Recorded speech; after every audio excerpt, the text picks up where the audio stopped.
iPower, hello. Hello? Hi, is this Yandy?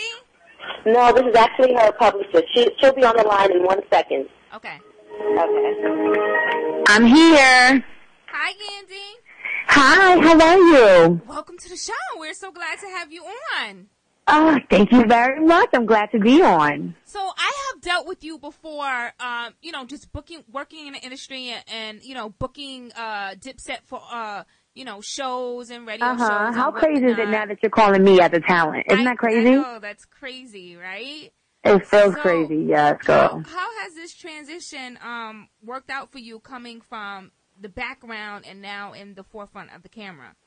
The show just aired 1 week ago, so I'm just really starting to feel it. See, with reality TV, you're so much yourself. I honestly was only me on the show. So that didn't feel so different. The only thing that was different was the fact that there were cameras on me. I'm always around cameras because Jim always used to have a camera crew, or Missy have a camera crew following them around. And I'm always like, make sure you point the camera that way. Let me stand behind the camera. Don't point it in my direction. So that was the only thing that was different as far as taping. But now, having 10,000 Twitter followers and people hitting me and saying I'm a style trendsetter, and I'm like, what, me? You guys don't know me. So that kind of stuff has been really, really weird and funny because it's just so weird, and to see all the teams like Team Yandy, Fan Page Yandy, it's crazy. Yeah. So for people who don't know, who are some of the celebrity artists you have managed outside of Dipset? I've worked with, starting back in my days at Violator. I started out at Violator as soon as I came out of college, and we had Tweet, we had Noriega Capone, we had, of course, the big artists, the Missies, the Busters, the 50s. We had Bubba Sparks. We had, let me think who else. We had Takara, of course. We had Maxwell for a little while. We had Q-Tip. I actually never worked with Maxwell. That was before me, so we could scratch him. We had Q-Tip. You name it, if they were hot, we've worked with them in some capacity. Yeah, absolutely, because Violator is a big management company. Right. Mm-hmm. So outside of Violator, you branched off and did your own thing? I branched off, and I was at Atlantic Records for a while. Jim and I, we went the corporate route. We had jobs up there. And then after Atlantic, I left Atlantic, and I went and became partners with Mona Scott Young. Mm-hmm. And we have a management company called Mona Me Entertainment, and I'm the president of that company. And for everybody who don't know who Mona is, she's the executive producer of Love and Hip Hop. And so much more. Yep, absolutely. And so much more. She's a definite big name in the music business. So, absolutely. You can't do music right now or try to get into this business without knowing certain names. Like, you have to know Mona Scott Young. You have to know Kevin Lyles. You have to know Leah Cohen. You have to know Russell Simmons. Like, she's up there with them. Yeah, you have to know these people. All right. So, my Twitter followers just want to know how did everything just go down Monday night with Chrissy giving Kimbella the beatdown? Why did you invite her to the party? Well, this is a show, and you can't, what's going on? And she was like, no, you'll see when you get there. So we had no idea what was going on. And then actually that day I was working. I remember that day I was working, so I got there late. And they didn't want to have Kim just walking by herself because she was there before me. They didn't want to have her walking in by herself. So she waited a little while in the lobby, and then they was like, oh, okay, you guys are just walking together. So it's not I brought her, like we drove in the car, we went there. No, it wasn't like that at all. Not to say I wouldn't. It's safe to say that the editing made it seem like you just brought her along to the party.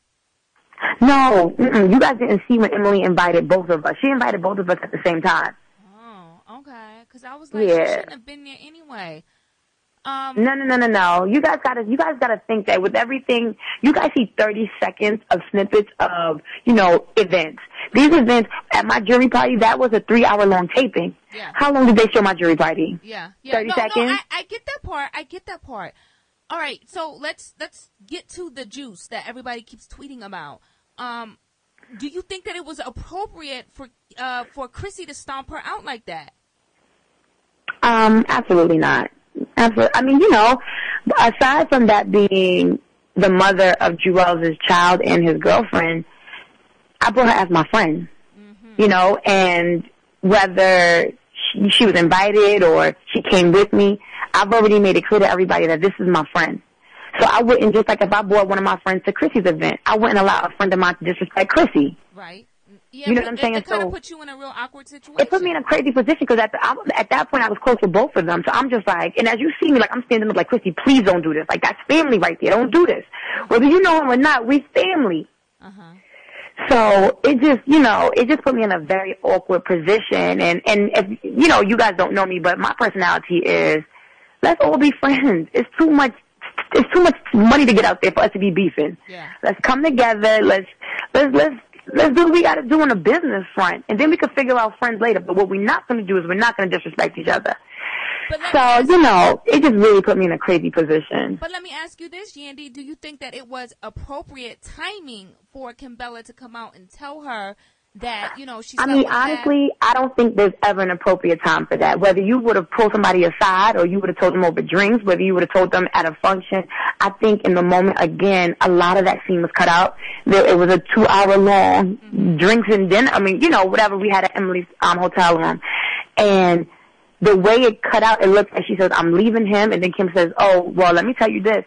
But that's not exactly how it went. You know, we were sitting there for a while. She was saying, I'm tired of his infidelities and I'm moving on. And, you know, I know about women he's been with. And, you know, Kim, actually, I seen your number in his phone before. So it was like, I mean, is it really ever a perfect time? No. Maybe I would have pulled her aside, but in that very instance, if Kim would have sat there like, oh yeah, I know about the women he's been with and, you know, I call him all the time, and if she just would have kept her mouth shut, she would look crazy later on. If this would have waited and Emily would have approached her about it like, wait a minute, did you deal with him? It would have looked crazy. It would have looked even crazier. Well, you know, it also made Fab and Jewels look crazy too, Yandy. How did Jewels handle the situation? Do you know, as his manager? And well, you know that I'm gonna stay away from that. I don't want to, since he's not on the phone and he hasn't been doing interviews about it. I'm gonna stay away from his feelings and his thoughts. But you know, it's hard. It's hard either way. But what I can say is that she doesn't keep any secrets from him at all. You know, so. It wasn't a surprise, as the media would like to paint it that, oh, she told him on TV as well. No, not at all. They have a very, you know, open relationship where they discuss everything. Well, can you tell us whether or not it's true to the rumor that Jewels gave her a beatdown? Because, you know, that's been reported. No, absolutely not. Yeah. So what about you and Chrissy's relationship? Because I heard that you and Chrissy no longer get along, and that you sent some goons after Jim Jones in Harlem. That is so crazy. Well, listen, some of this stuff plays out on camera, so I can't talk about everything, but I would never wish harm on anybody. That's not even my style to, you know, do anything like that. Again, like I said, I'm not about I'm not about the nonsense at all. I'm not about, you know, this gangster hush. No, I'm about getting money and sticking to my business. And Jim is my business. That was my business for a very long time. So I would never, ever, ever do anything to hurt my business. So no, that's not something that's inaccurate. And I was really upset when I heard that rumor that, you know, people said that I had something to do with that. Absolutely not. Yeah. But are you still managing him, or that partnership is... You guys have to see on the show.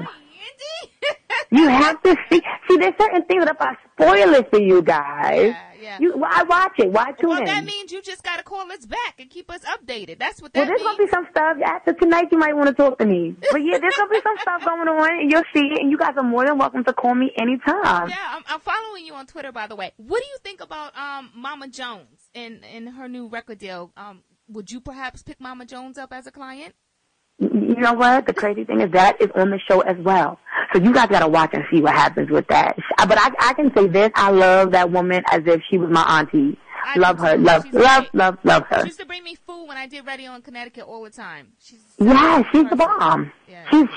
We talk on the phone, and I spend on her for an hour because she cracks me up. But you know how there's some people you know that you just get that gut-wrenching laughter out? Yeah.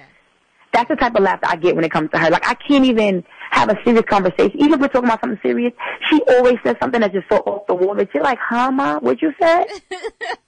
like, what? Wait, did that just come out your mouth? Yeah. So I love her. She's hilarious. So, Yandy, what was your main reason for appearing on Love and Hip Hop? You know, I've been behind the scenes for so long, and I love being behind the scenes. You know, this is so different for me. But I wanted to be the voice for those women that have been in this industry grinding, have been working hard for years and years and years, and they don't get the recognition. Like, there's so many women that paved the way for these men, for these executives, even for the executives, you know, as administrative assistants, if that's what they are, as marketing directors, as, you know, senior VP of urban. There are women that are doing their thing in this industry. Radio personalities. MCs, DJs, all of that. Yeah. But they never get their just due. But you'll hear about the, you know, in the radio world, you'll hear about the Funk Flexes. You'll hear about the, you know, the DJ Clues and Envies and all that. I'm just saying New York. But there's so many women out there that are killing it. I would like to see y'all put some radio personalities and female DJs on the show, just to kind of. I love that. I mean, this is the first year where there's an executive, you know, on there. So we're opening and you know, always constantly changing the, you know, how the show runs and who the characters will be.